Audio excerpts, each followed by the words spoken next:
At a minimum, if you are going to have referral partners, it's important that everybody know some basic things. Has a lawsuit been filed? Are depositions being taken? Do we have a trial date? Do we have a mediation coming up? Any issues with the client or treatment that we need to work together to address? And then, how the case is going generally. And then there needs to be a space for, anything we need to know back. And I think that's so important because one of the reasons we created your position is, I've been talking to referral partners for a long time. And one thing I've been asking over the years is like, what are your biggest frustrations when you co-counsel with a law firm? And the three biggest frustrations I hear are, number one, it's a black hole. Like I send a case over and I don't hear anything back.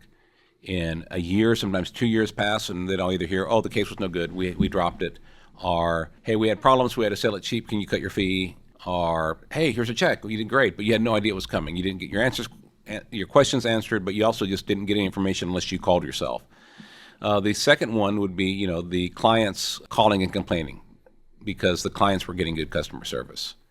And the third one would be lawyers trying to change the deal. Like, well, the case didn't do as well as I could, and I know I promised to pay you a third, but now I can only pay you 25%, or whatever it would be. Those are the three things they hated the most. So if you want to develop a referral-based practice or add referrals to your practice, you don't want to fall into any of those things that are going to make people frustrated and not want to work with you again. Thank you for joining us on Trial Lawyer Nation.